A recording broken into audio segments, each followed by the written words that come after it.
Hello everyone, Nightreign is out. I should be more excited, but unfortunately I am not.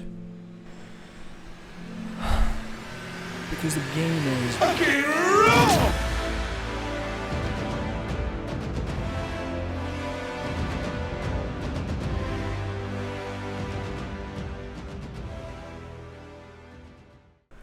No, seriously, the game needed a bit more time in the oven, I think.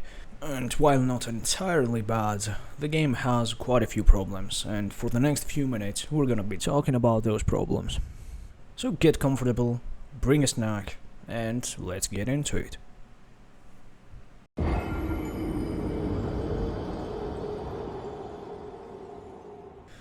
The graphics are fine.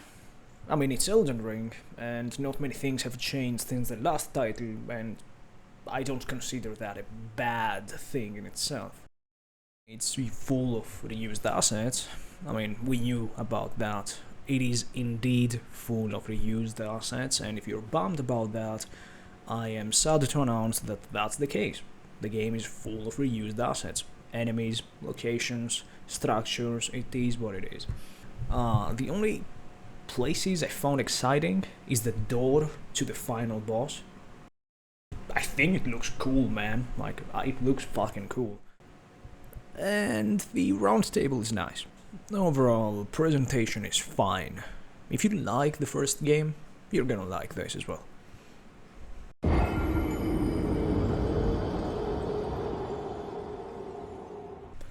The gameplay loop is where the problems begin.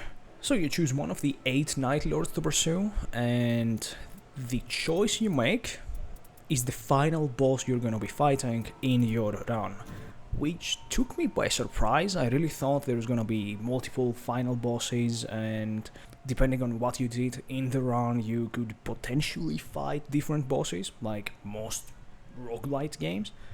But no, you just choose who you want to fight, like a Monster Hunter game. Then you drop in the single map the game has, which is a remixed Limgrave, or like an alternate universe Limgrave, it doesn't matter, it all looks the fucking same.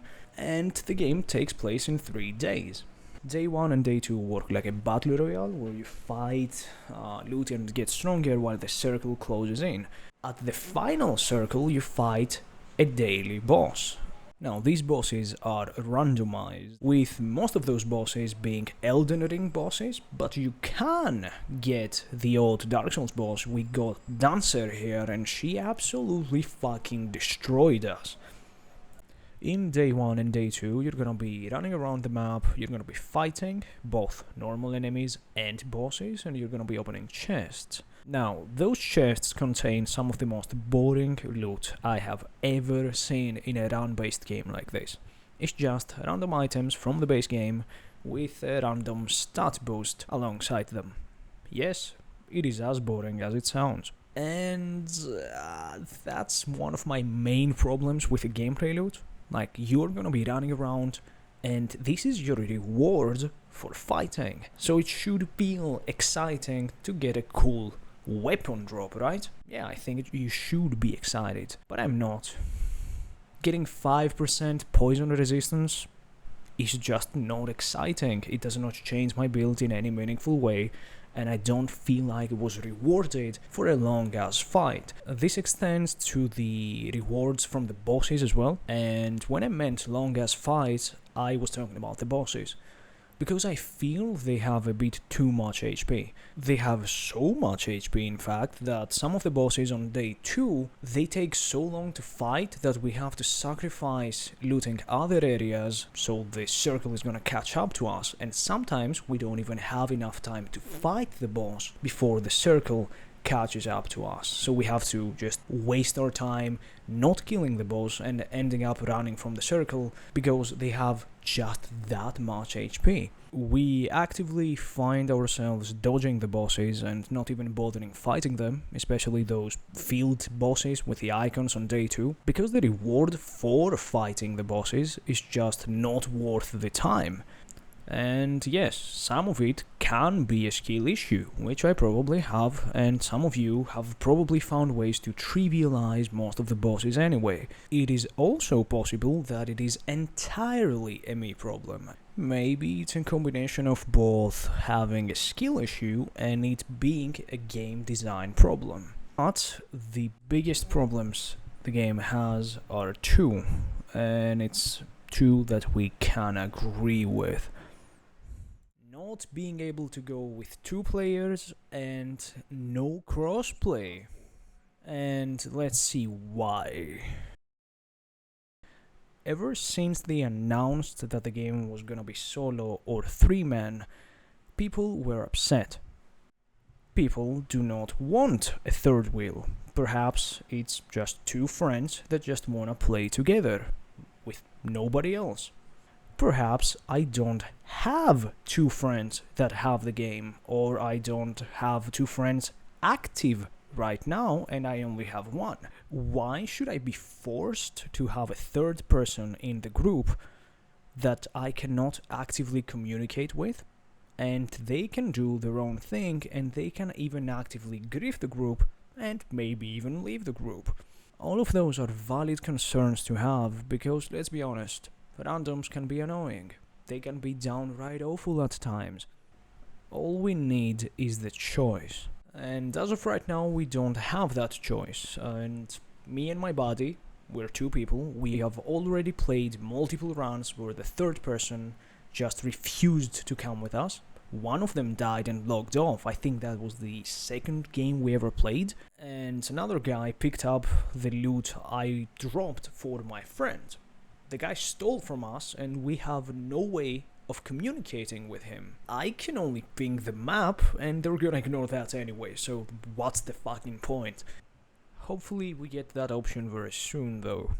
As for the second problem, crossplay, while personally not affecting me, I've read so many posts about people being affected by it that I personally feel the need to talk about it in this video. And crossplay has been the norm in this industry for so many years now that when a game comes out that doesn't have crossplay, it is written as a problem. But let's do something else now. Let's read some reviews off Steam. The game is sitting at mixed overall reviews, over 26,000 reviews. The top review right now reads, "Add duo communication and crossplay and it will be perfect." Another one reads, "After playing for a few hours, this game sounds like a nightmare to play with strangers." And lastly, "The game is a blast. Amazing combat, beautiful music, and stunning environments. It captures the soul vibe perfectly. If you've got 2 friends and voice chat, you'll have a great time tackling challenges together. But without a coordinated team, the experience can get frustrating fast. It really needs a better solo balance and communication tools." Rating 8 out of 10. So yeah, we seem to agree on duos, communication and crossplay being a problem right now, and we actively ask for them to change that. Lastly, I know this video seems a bit negative, like I actively hate the game. I truly do not. I like the game. I think it's a decent game. It just needs a few more touches to be great. Which leads me to the final point of this video, which is providing constructive criticism. So let's leave on a positive note. While my own first impressions and personal opinions for this game might not reflect yours, I'm here to tell you that is okay. As a community, we seem to agree on a few things like the duo crossplay issue, and maybe we disagree on other things. That is okay. If we disagree on some things, that is perfectly okay, because such is the nature of criticism. And with that, I want to hear your opinions. Leave a comment and tell me how you feel about Nightreign. Do you like it? Do you hate it perhaps? I just want to hear about it. Also, if you like the video, please leave a like, maybe even subscribe. There's more videos like this to come. Thanks for watching.